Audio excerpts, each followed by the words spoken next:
मी अंकिता जाधव, आपण पाहताय जय महाराष्ट्र बातमीपत्रात तुम्हा सगळ्यांचं स्वागत।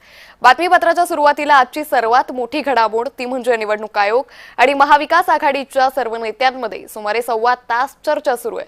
महाविकास आघाडी आणि आयोग यांच्यात सवाल जवाब होत असल्याची माहिती सध्या समोर येते। त्यामुळे आज निवडणूक आयोगाची भेट ही महाविकास आघाडीच्या नेत्यांकडून घेतली जाते। यावेळी मनसे अध्यक्ष राज ठाकरे त्याचबरोबर मनसेचे इतरही नेते या बैठकीमध्ये उपस्थित असल्याचं पाहायला मिळतंय।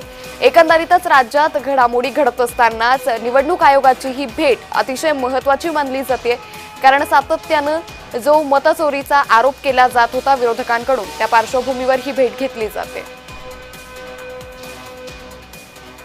या संदर्भात अधिक अपडेट घेऊया। आमचे प्रतिनिधी महेंद्र जोईल सध्या आमच्या सोबत जोडले गेलेत।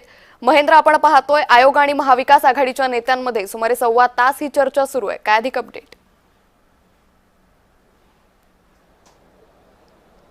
नक्कीच आज जे ते सर्वपक्षीय शिष्टमंडळ आहे ते निवडणूक राज्याचे मुख्य निवडणूक आयुक्त श्री एस चोंगलिंगम यांना भेटायला आले आहेत आणि जे विधानसभा मतदानावेळी जे काही घोळ झाला होता, काही त्रुटी होत्या, त्या संदर्भात जे आहेत ते सगळ्या ज्या प्रश्न होते ते चोंगलिंगम यांना सांगितले आणि त्यावर राज ठाकरे हे या बैठकीत जे आहेत ते अधिक तीव्र असे प्रश्न विचारत होते।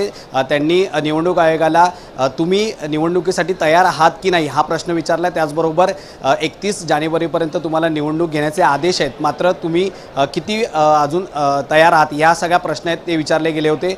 मतचोरी झाली आहे त्याबद्दल जे प्रश्न आहेत ते विचारले गेले। त्यामुळे आता निवडणूक आयोग या सगळ्या प्रश्नांवरती जे आहे ते नेमकी काय भूमिका घेते हे सगळं पाहणं महत्त्वाचं आहे। मतदार याद्यांमधला जो प्रचंड घोळ आहे त्याच संदर्भात जे आहे ते राज ठाकरे यांनी प्रश्न विचारला होता आणि काही वेळेस वडिलांचं वय मुलापेक्षा कमी आहे अशा ज्या मतदार याद्यांमध्ये घोळ आहेत त्यांच्या संदर्भात काय करणार आहे असे प्रश्न आहेत ते एकंदरीत राज ठाकरे यांनी विचारले। आणि निवडणुकांवेळी जी लागलेली मतदान नोंदणी ती का बंद केली होती, आज जे 18 वर्ष पूर्ण करत आहेत त्यांचे मतदान का करू नये असा प्रश्नही राज ठाकरे यांनी जो आहे तो विचारला। आणि एकंदरीत या सगळ्या प्रश्नांसंदर्भात आता ह्या सगळ्या प्रश्नांसंदर्भात एकंदरीत सर्व पक्ष शिष्टमंडळ ते आज वायबी चव्हाण इथे जे आहे ती भेट घेणार आहे आणि महाराष्ट्र निवडणूक आयोग अधिकाऱ्यांच्या या भेटीनंतर पुन्हा एकदा हे शिष्टमंडळ उद्या भेट घेणार आहे। मात्र वेळ आणि टाइम हा अजून अद्याप समजला नाहीये। मात्र या सगळ्या भेटीनंतर त्यामुळे एकंदरीतच या बैठकी संदर्भातले अपडेट आम्ही तुमच्याकडून घेत राहू। तुर्तास खूप धन्यवाद महेंद्र, आपण दिलेल्या सविस्तर माहितीसाठी।